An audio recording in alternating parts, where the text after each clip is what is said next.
অনেক চেষ্টা করেছি লুকায় থাকার, লাভ হয়নি। বাস্তবতা যেমন অ্যালেন স্বপন যেভাবে হাঁটে, নাসিরুদ্দিন খান তো ওভাবে হাঁটে না।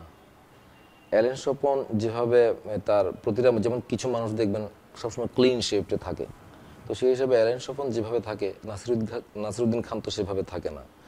কিংবা অ্যালেন স্বপন যেভাবে বয়ম পাখির দিকে যায়, নাসিরুদ্দিন হয়তো বা বয়ম পাখির দিকে ভাবে যায় না। তো এরকম পার্থক্য আসলে অনেকই আছে। আমি নাসিরুদ্দিন খান, আমি অভিনয় করেছি অ্যালেন স্বপনে, সুতরাং এখানে আসলে অনেক ডিফারেন্স, ফার ডিফারেন্স। স্ক্রিপ্টে ডিরেক্টর ওই চরিত্রটা যেভাবে ডেভেলপ করেছেন, সেই চরিত্রটা যদি আমার পছন্দ হয়, গল্প টল্প মিলিয়ে, সেই চরিত্রটা আসলে কিসের চরিত্র সেটা আমার জন্য গুরুত্ব বহন করে না। আমার তখন গুরুত্ব বহন করে এখানে স্ক্রিপ্টের ডিরেক্টর যেভাবে চাচ্ছেন সেটাকে ঠিক সেটার কাছাকাছি কিভাবে নিয়ে যাওয়া যায়, ওই জন্য আমি ডিরেক্টরের সাথে কথা বলি, ডিরেক্টর আমাকে ইনপুট দেন, আমিও তার সাথে আলোচনা করি। সেভাবে কাজ করতে গিয়ে চরিত্রটা যদি ওই চরিত্রটা হয়ে ওঠে, তাহলে আমি তৃপ্তি পাই বা আমি ঠিকঠাক। দর্শকদের প্রতি আমার অনেক কৃতজ্ঞতা, কারণ আমি এই মাইসেলফ অ্যালেন স্বপন রিলিজ হয়েছে আজকে সম্ভবত 7-8 দিন। এই 7-8 দিনে আমি যেরকম রেসপন্স পাচ্ছি অডিয়েন্সের, সেজন্য আমি দর্শকদের কাছে খুবই কৃতজ্ঞ।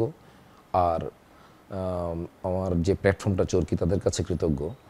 এবং আমার এন্টায়ার যে টিমটা, একেবারে ডিরেক্টর থেকে শুরু করে যারা যারা এই কাজটার সাথে ইনভলভ, তাদের আমি আসলে প্রত্যেকের কষ্টটা আমি নিজ চোখে দেখতে পেয়েছি। সন্ধি যিনি মিউজিক করেছেন, বা এই গানটার যে কম্পোজার, সে থেকে শুরু করে একেবারে প্রোডাকশনের লেভেলের থেকে শুরু করে স্ট্যান্ড ডিরেক্টর শুরু করে যারা ছিল এই টিমে, সবার প্রতি আমি কৃতজ্ঞ।